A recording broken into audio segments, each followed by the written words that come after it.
everyone, this is Wolf Ranch Homestead with part 4 of our glass bottle collecting series. Today we're going to take some of the bottles that we found in episode 3 out in the woods, and we're going to show you how we go about identifying these, dating them, and things like that. We're going to start off today with the easy ones, the Clorox bottles. So we're going to look for a few different things, but the first step is to figure out how we can date these, identify them, things like that. So what I've actually done is Googled the term glass Clorox bottle ID.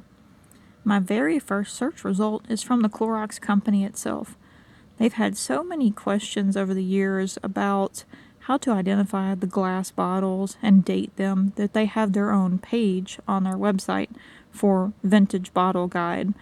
This will help you date them based off of different features with the bottles. And you'll see how easy it is to place specific dates based on features of the bottle. Not only the neck of it, but the text on the side where it reads Clorox, how you saw on the other bottles. Different features on the bottom, the little raised ridges and things like that. A lot of different features to help you place the date of these bottles. So let's see what we can find out.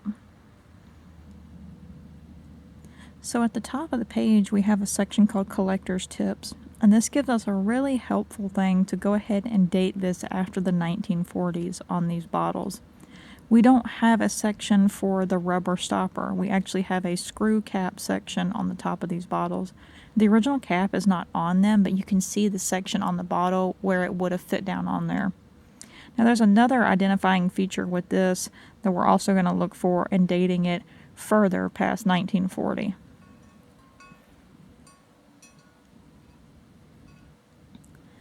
So again, we have the section talking about in 1940 they began making the threaded necks on their Clorox bottles and replaced the rubber stopper cork tops on the earlier ones. Now here's another important thing. Until 1951, the lettering on Clorox bottles continued to be raised and solid. Beginning in 1951, the lettering on Clorox bottles changes to an outline. So that's what we're seeing on these bottles. This is the actual outline of the text. It's not solid letters, it's outlined. So that's going to not only help us with just the threaded section on the neck, dated after 1940, but then we know they're going to also be after 1951 because of the fact that it is the outline of the letters and not solid lettering. I'll show you what I mean in just a moment.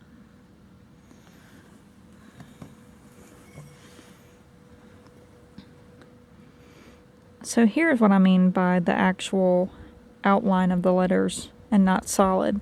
So again, we know that this is going to be after 1951 because we have the outline of the letters on all three of these bottles.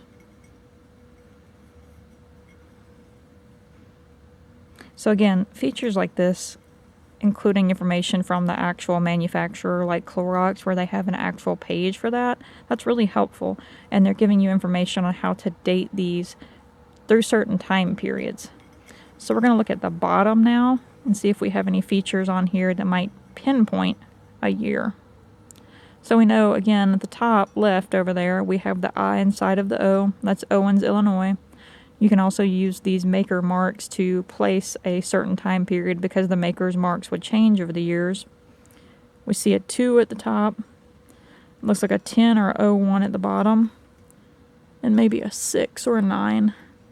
It looks like the way that is right there. Let's see. Let's turn it over here. Let's see if we're upside down. No, we had that correctly. So that looks like a 10 and a 9. And at the top we have the maker's mark and a 2. So sometimes on the bottoms of these bottles, you'll have a mold number. You'll have a plant number, different things like that. So you're going to be looking for different codes to not only mark what plant this was manufactured in, but also the mold. Here we have some information on about the year time that we're going to be looking at on these bottles. So we know that outline letters were used between 1951 and 1962.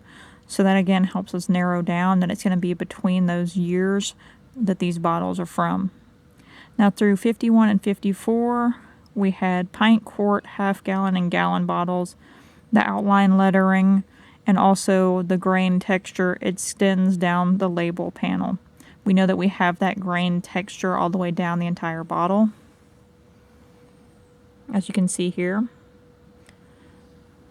We'll keep looking through the years and see what other years have as identifying marks.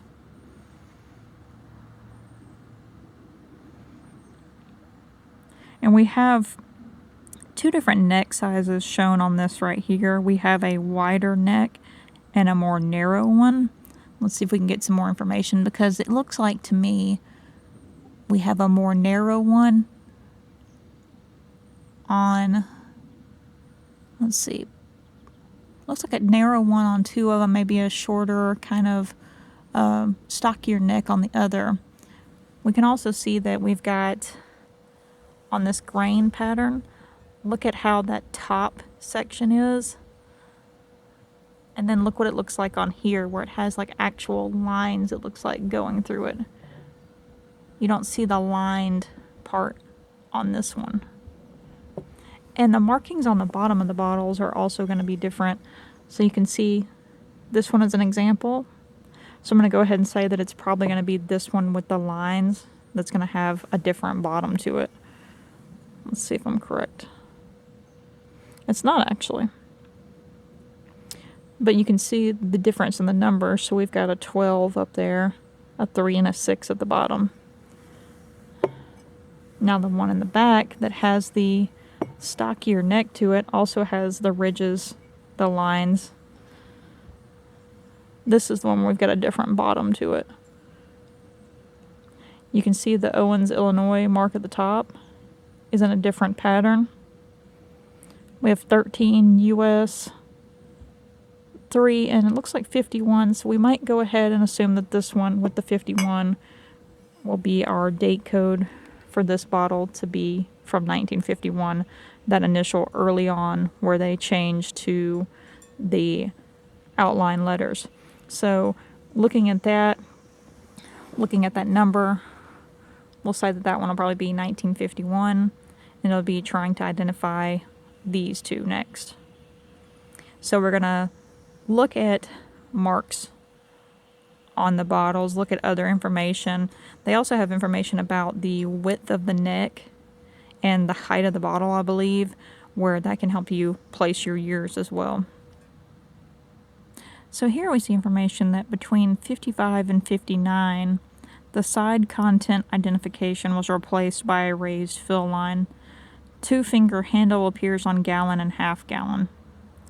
So with these, what we're going to be expecting to see is a raised fill line with no side content identification. So we'll look at the pictures a little bit closer and see what they mean. So we're looking back at this where we're seeing between 55 and 59 that we have side content identification replaced by a raised fill line. So the one that we are thinking is from 1951 due to that date on the bottom. Notice that it says 32 ounces on the side right there under the lettering. But look at the other ones. We don't have that under these. So we're going to compare this right on the lettering, see how the raised dots there, how they're almost up under the lettering. Now look at this one again. So we're going to go ahead not only and look at this one and also look at the bottom and say probably 1951, but we're going to look at the other ones and know that they're going to be sometime between 1955 and 1959. Now if we look back on here, you can see where it shows that you're not seeing that numbering on the side in that 55 and 59 range. So we're going to scroll down to the next section. Now in 58 to 59, the grain texture on the shoulder and heel only, and the neck style changes. So we're seeing here that the grain texture does not extend down the entirety of the bottle at this point. So now that we've kind of evaluated all of this, we have a really good idea of when these bottles are going to be manufactured. So the first one, again, we're going to guess 1951. We've got that code on the bottom, the style of the bottle. And we know that between 51 and 54, we've got the size on the side of the bottle.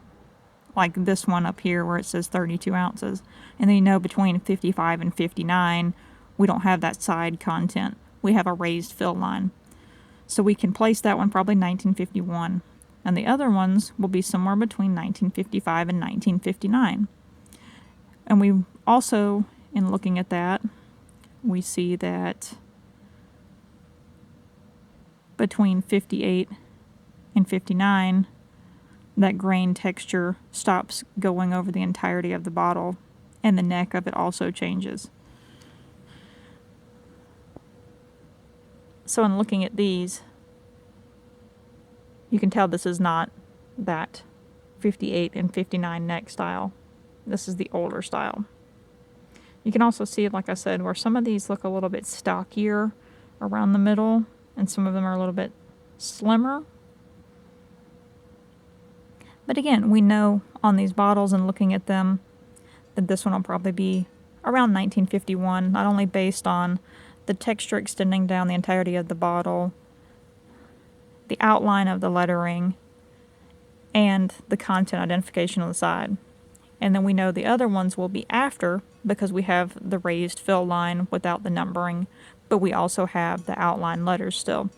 And we know that it's going to be sometime before that 58, 59 range because of the fact that the raised little bumps here down the side of the bottle extend the entire way.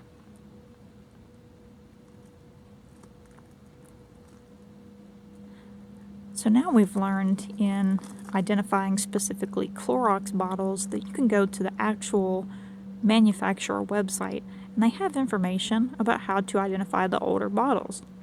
But what about some of the other ones we have over here? How are we going to identify these when we don't even know what the contents were? We don't have a lid, we don't have labels.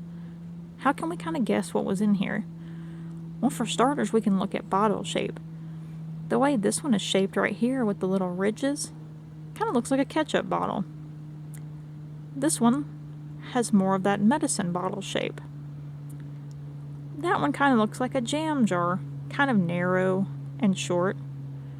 And this mason jar shape, well, it might have been some sort of food, but let's see. We're going to start off by looking at the maker's marks on the bottom. And that'll help us not only in identifying what year time frame these might have been from, but also what kind of products these companies would make glass bottles for. Might help us out a little bit. We'll also look at some of the numbering on the bottom. Again, plant codes, date codes, and things like that. Let's start off with the one that looks like a ketchup bottle. So if you can kind of see this as I turn it in the light, at the top we have a 9545. We have a 5, a 51, and a 12. Sometimes the bottom markings also have the size of the bottle, how many ounces it might have been. Judging by the time frame a lot of these bottles have been found from, I'm going to go ahead again and think that this 51 on the side is probably going to be our year. Not only did we find the glass Clorox bottle with the 51, but a lot of other jars that we found in this area are going to be from that 50s time period. Again, it seems like it might have been a dump pile, and so we're going to think that around that time frame, whoever was living on the property probably just tossed all their trash.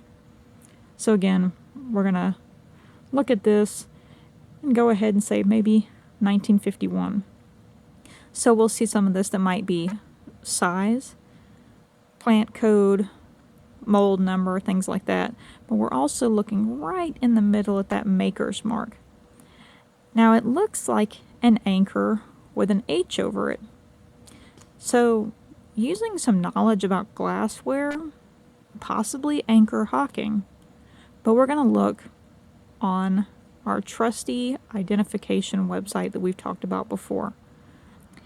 Super easy to remember, glassbottlemarks.com. This is the website we've talked about before where if you don't know what the bottle could have been, you don't know what time period it's from, well, this will help you get an idea. You can look mainly on here and try to identify some of those maker's marks. And the style of the mark, the design that they had, will help you narrow down those years. So let's try to look up, based off of what I'm thinking, and see if that's an Anchor Hocking mark and what year it could have been from. So we're on the Glass Bottle Marks website, and there's an actual page dedicated to Anchor Hocking. And look right here, we have an H over an anchor. This is on the bottom of a Fire King mug from the 1970s, so we know we have a similar logo around that time period. So let's go to the actual page, look a little bit further into it, and look some more at the actual maker's marks that they have listed in alphabetical order. Now this is a really handy piece on that Anchor Hocking page on Glass Bottle Marks. This is very similar to the bottom of that bottle that we saw, but this one says it's the actual base of a Grape It soda bottle. We've got the Anchor and H trademark. Now look, we've got that 51 to the side. What did they say about that? 1951 date code, number 5 plant, that number to the left. The L398 at the top was a code number for that particular bottle mold and design. So now we've got an idea of the bottom of that bottle that we're probably going to have that 51 date code. The number to the left is most likely going to be the plant code, and the one at the top will be our mold number. So we're going to use these features to not only have a date on this bottle, but to also know what our mold number is going to be, the company that manufactured this glass bottle, and what plant it was actually manufactured at. So we're going to keep scrolling through, look for some more identification marks. We're going to see if we can find information about what plant this came from, what it would have been based off of the mold number and things like that. Again, we know based off of general shape, it looks like an old glass ketchup bottle. So we're going to use that information and keep scrolling through. So this is talking about that there is information for bottle bases in use during the 1960s and 70s. We know that's going to be after the point, but if you find something that looks like it'll be from this time period, there's a link on the website here to take you to that information.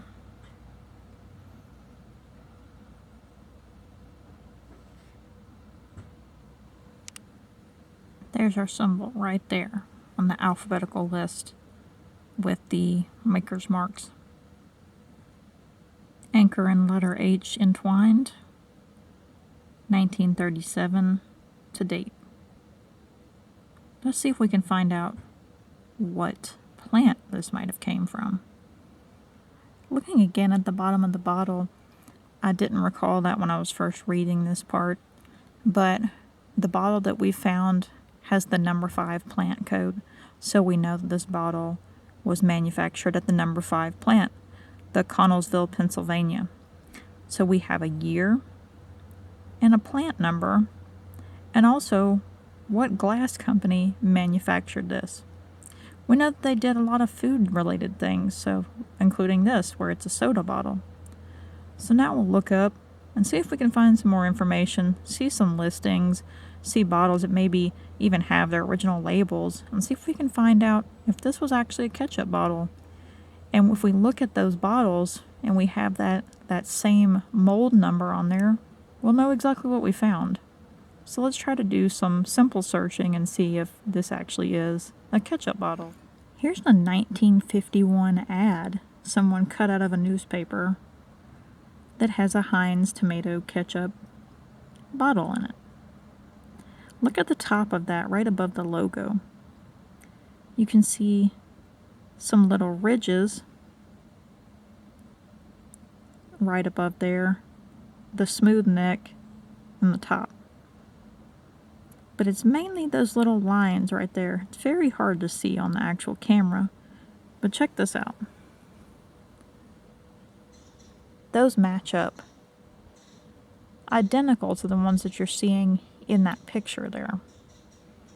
So, looking at some 1951 soda bottles, that same time period, the style of the glass just doesn't match up. But when we're looking at an ad for that ketchup from that year, well, we're seeing these little ridges that match to what this bottle looks like. And that's a good indicator that that's what we have, is a glass ketchup bottle from 1951. So, looking at that, we can also guess that maybe it was a Heinz bottle. Now, I saw some other ketchup bottles from the same time frame in other ads. Look at some of the pictures here while I'm recording. I see one for a Hunt's ketchup as well. But when we're looking at this Hunt's ketchup ad, if I can get it to pull up here, look at the style of the top of the bottle there. We have ridges on the top section on the actual neck of the bottle. This one doesn't have that. And looking at all the information, including ads, codes on the bottom, glass design, plant, manufacturer, things like that, we're going to say this one will be a 1951 Heinz ketchup bottle. Not a lot of searching involved if you pay attention and you get familiar with some of those maker marks, how to identify the years and things like that. So now we've got another one identified. Let's move on to the one that looks like a medicine bottle. So with this one, again, we've got that screw top on here. This one, unfortunately, had the top rust. I thought at first it was a broken glass top, but it was just the rust on there. In turning the bottle around, I don't see any additional marks on the side of the bottle at all. We're going to carefully turn this over and look at the bottom.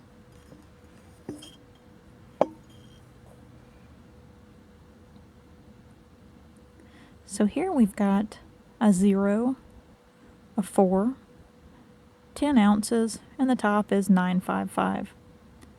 So, looking at some of the other bottles we've already been through here, I'd go ahead and say that that 955 is probably going to be our mold number, and 4 will probably be our plant code.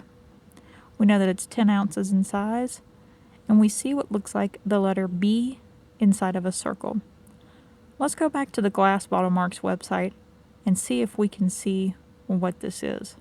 So the first thing I'm going to do is look in the alphabetical section for the maker marks. I'm going to start off looking in the B section. I'm going to look for B inside of a circle or B inside of a O. If I don't have any luck on that section, then I'll move on to the letter O and see if we see anything for a B inside of a O.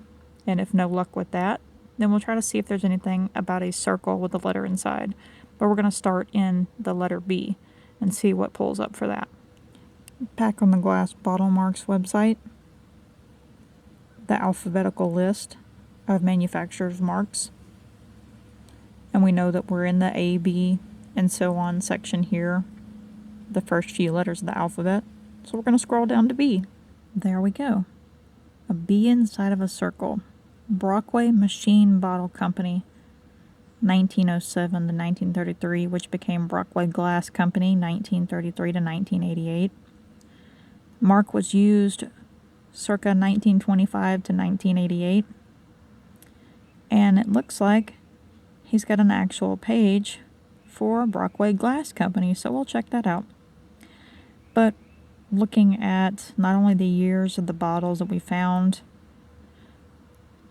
and knowing that this went with the B in a circle between 25 and 88, knowing that Brockway Glass Company came about in 33, we'll know that this is going to be most likely not Machine Bottle Company, but Brockway Glass Company.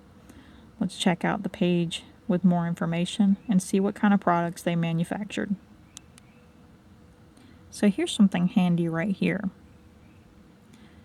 In most of the earlier bottles, the B inside of the circle is in the center of the base of the earlier bottles. But by the late 70s, the B was typically placed near the top So now we're understanding that this is going to be before the 1970s. We don't have a date code on this one, but we're narrowing it down to a specific time frame based on how most of the bottles, not all, as it says at the bottom, typical placement but not 100% consistent, but we know that this is going to be most likely before the 1970s. Here's some more information.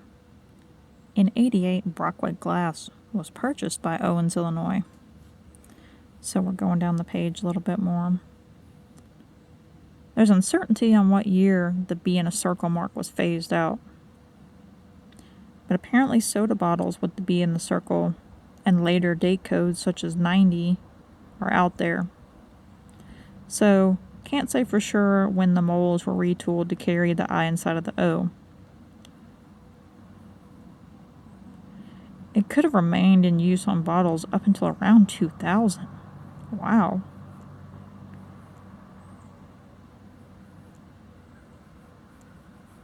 So we're looking, an ad for WorthPoint. It's a resource for resellers that really helps out, that has a lot of old sale prices on it, especially for hard to find items. For 1973. Some more helpful links here. Now see, there's where he's talking about the B inside the circle up at the top of the base. Again, with this one, we've got it in the center. The plant number 12, Zanesville, Ohio. The 24 being a mold number. That one right there, see how we have the 79 on the side of that picture? That's probably going to be the date code. Yeah, 1979 amber beer or soda bottle.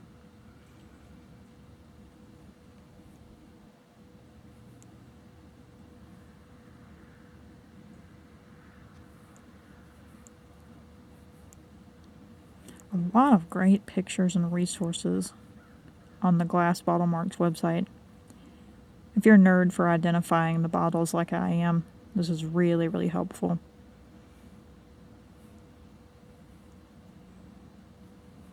See what else we've got, if there's any more information. And that's it. So,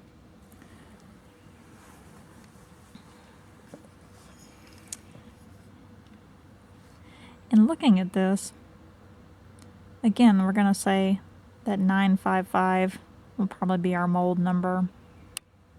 4 will probably be our plant number. We kind of got an idea of our year based on where the B inside the circle is located. We know it's 10-ounce bottle size, and we know it looks like a medicine bottle. So let's see what this might have been by doing a quick Google search.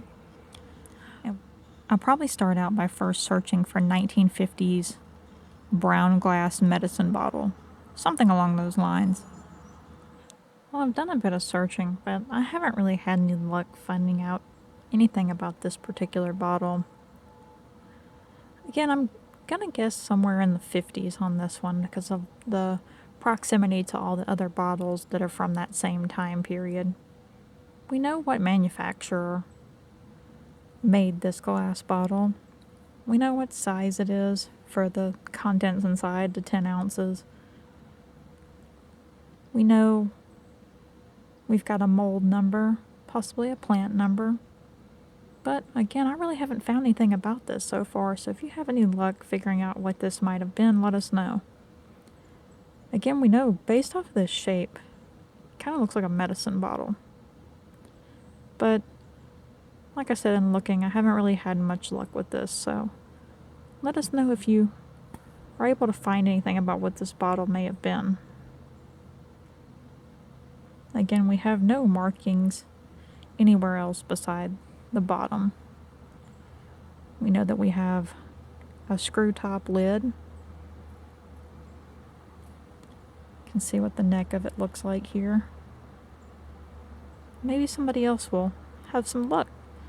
Maybe find an old ad or a bottle that matches it that maybe has a label.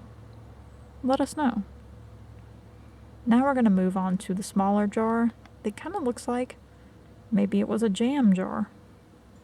So this one is interesting because I've never seen this maker's mark before.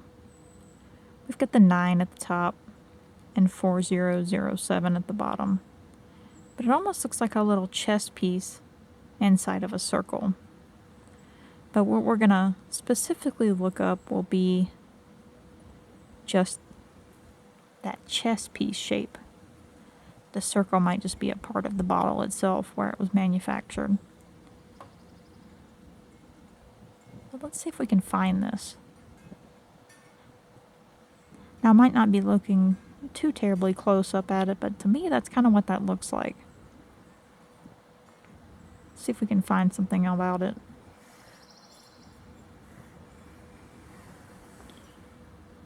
Again, we can tell on this one we've got a screw top lid. We don't have any other markings on it. We know based off of the shape and size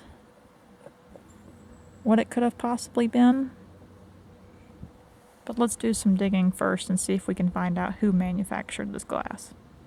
So I looked up to make sure that it looked like a pawn chess piece. And here we go. See Capstan Glass Company. Now that's interesting.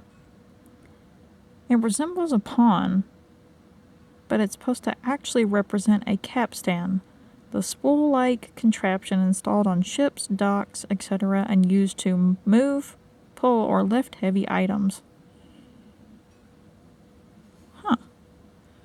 Learned something new. This factory was bought by Anchor Hocking Glass in 1938. It appears on the bottom of a variety of clear glass bottles as well as commercial packers jars used for typical food products, mayo, jam, pickles, applesauce, etc.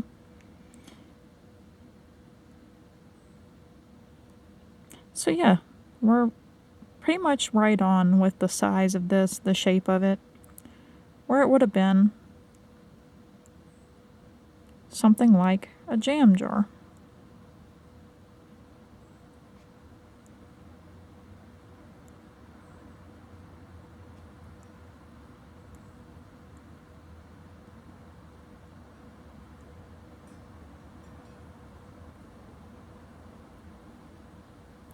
So it's often seen on items from the 20s and 30s.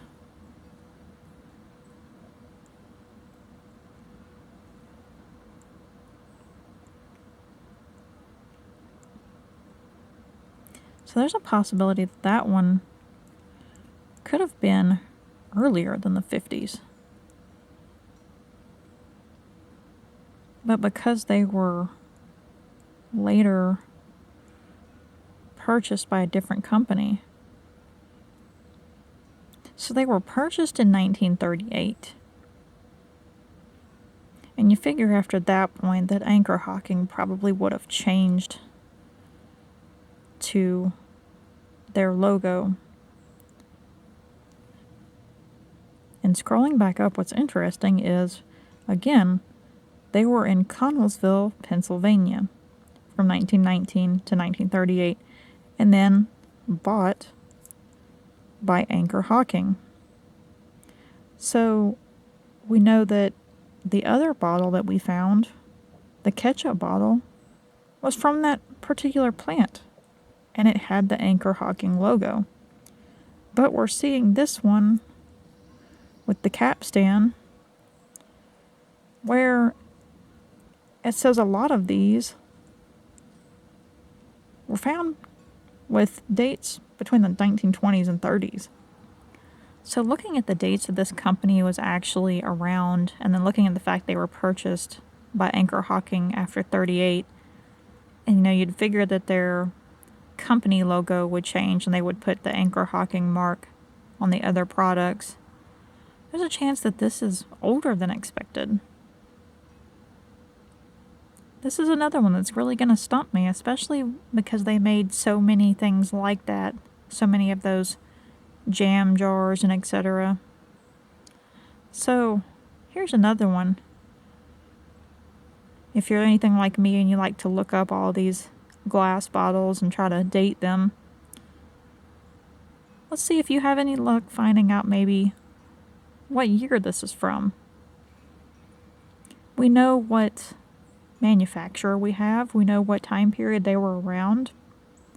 But what I'm curious to find out is how long the capstan symbol was used, that manufacturer mark, after they were purchased by Anchor Hocking. So if you can find any information about that, let us know. Let's put this where you can see kind of the whole jar.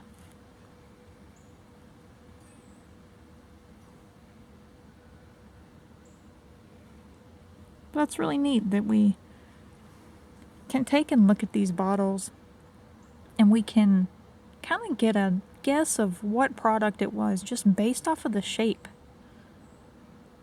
Like the one that's a ketchup bottle. Looking at the shape of it, we have an idea of what it would have been. So now we're down to one more jar. This one looks more of that modern mason jar shape. So again, probably some kind of fruits, jam, jelly, something like that. But we'll look at the bottom and see if we can get any more information. This one's a lot tougher to read. It almost looks like the letter J. Now, correct me if I'm wrong, I'll look at this to be sure, but I think that this symbol that's around it is called a keystone. I haven't seen it in quite a while, so I've got to get it back in my mind, but I believe that's what that's called. We'll look when we actually look on the Bottle Marks website. We've got 44, 16, 14. And again, it looks like a letter J. We don't have any other markings on the bottle besides that, so this is what we're going to have to go off of. Now we know that we've got the 50s Clorox, 50s Ketchup, and possibly that prior to the 38 jam jar. So will this be 44 as a date code? Will this just be the actual mold number? Is the 4416, and 14 might be our plant number? It's been in the woods for a long time, so it's really hard to read, but we're going to try to use that to identify who manufactured this first of all, then see what kind of products maybe they made. See if we can see other examples of jars with similar markings and see if anybody's helped to break down what the numbers mean. Let's go back to the Glass Bottle Marks website, and we're going to start out by looking for the letter J. Again, that's what it looks like. It's very worn down, but to me that looks like the letter J. So yes, that symbol was actually a keystone. We see a photo example of J and a keystone on the base of a clear generic Boston Round chemical bottle. J and a keystone, Knox Glass Bottle Company, used on containers made at their Jackson, Mississippi factory location, 1932 to 1953. See the K in a keystone entry. So we'll get down there and look at that entry next. But we know that that's what that is a J and a keystone. We know what company it would have been. And we're also seeing that that J could possibly refer to what location this was manufactured for the Jackson, Mississippi location between 32 and 53. So again, we've got that time period that we're looking at for all of these bottles. If you can identify one and you find a few in the same area, it might help you better pinpoint when the others are from. So we're on the article about the letter K and a keystone that it said to refer to for the Knox glass. So the Knox, Pennsylvania location would use the K, and that the other factory locations would have a different letter inside the keystone.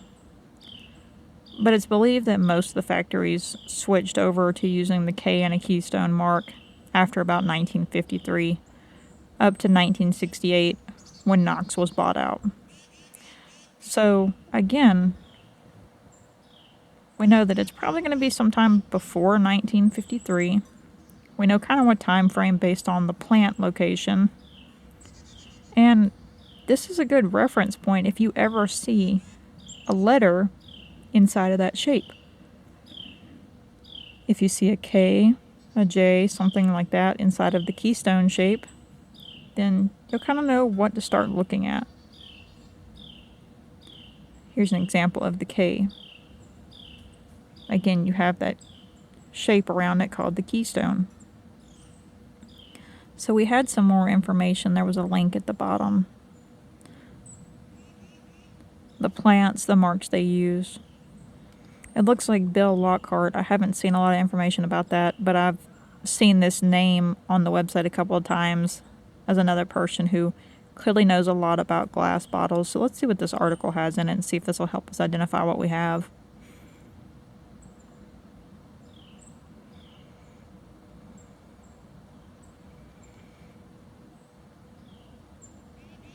So this has an actual history of Knox bottle. On that article that we just saw, here's a 1934 ad for Knox Glass Bottle Company, talking about different bottles they make, including domestic fruit jars. So again, we've got that look of a fruit jar on this bottle, just the way the shape is. It's a little bit larger than the one that would have been a jam jar, but it looks like it could have contained some kind of fruit. And in looking over to the side, scrolling down here,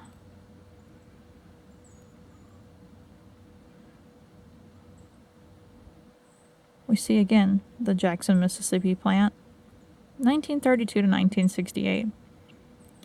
So, looking at this bottle again, this jar, we see that J and a keystone, 44, 16, 14. Now, it seems like they made a lot of products, not something very specific, just a broad range of things. We've got a little bit tougher time with this one as well.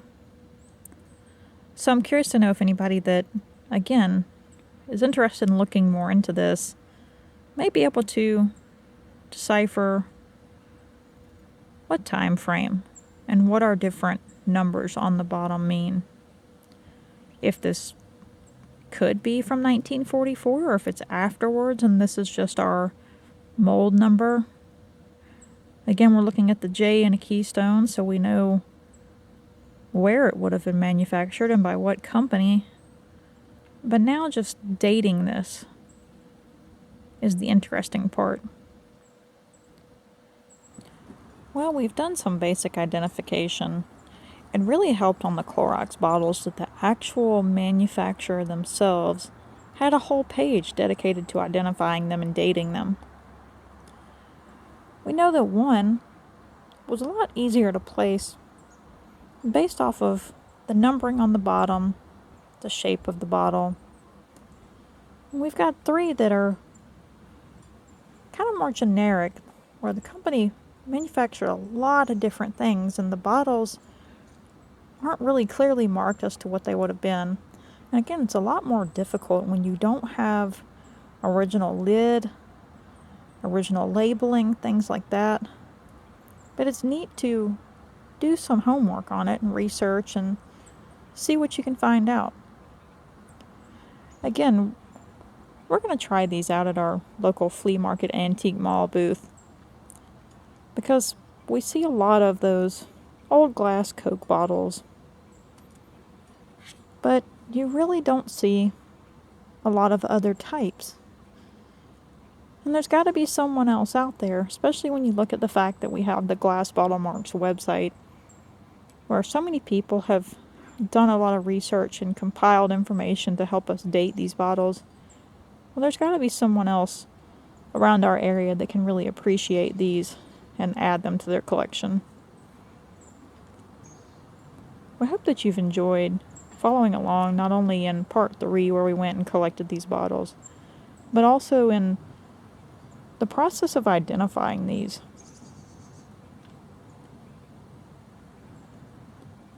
We hope that this will also help you if you find a glass bottle of your own, kind of getting an idea of where to start. Sometimes it's as simple as a internet search, just a generic search of Something like this, where I started off by looking up, when I first found them, dating brown glass Clorox bottle. And then I came to find out that the actual company had a page for it. But when it comes to something like this, looking on the bottom, going to the Glass Bottle Marks website, kind of getting an idea of who manufactured the bottle or the jar, seeing if you can decipher date codes and things like that, that'll all help you get an idea of maybe what you're working with. Also, understanding and dating some of the other bottles you may find in the same area will help you get an idea to go off of as well. Again, knowing that we've got Clorox bottles from the 50s in the same area where we found all the rest of them, it'll help us get an idea of the time frame maybe they're from. And also those manufacturer marks, knowing how long the company was around for, what years a specific design was used. These are all great ways to help identify your bottles. And again, this is just a very amateur hobby for me. I only really started looking into glass bottles last year, but I've been able to do enough homework on it to kind of get an idea of what maybe the bottle contained. Some of the common manufacturers that we find marks from on the bottom of a lot of these bottles. And I look around a lot more, try to find more bottles, not only to clean up the woods around us, especially the broken pieces. Like I talked about in the last video, I'm going to go around and collect some of those broken pieces. And my idea with it down the road is to not only clean up the woods and get that out of there and get it out of the way of possibly harming any people or animals, but what I'd like to do is, if we ever get into making tables, doing resin work, well, casting those pieces inside of a resin tabletop, making something unique. And some people might think that it doesn't look all that great, but when you look at the fact that you've got all this history that still has another purpose, maybe organize the pieces into a design of some sort. Looks like we have a bug trying to crawl across the camera. But, well, maybe that'll be something neat for someone to put in their home. So that's our idea for the broken pieces. But even the whole ones, we're cleaning up, and it's enjoyable for us, but it's also helping clean up the woods around us.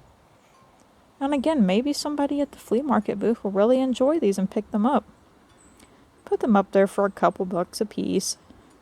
Put some tags on them that has information about the things that we've discussed and looked up today, possible time frames these were manufactured, the companies, things like that.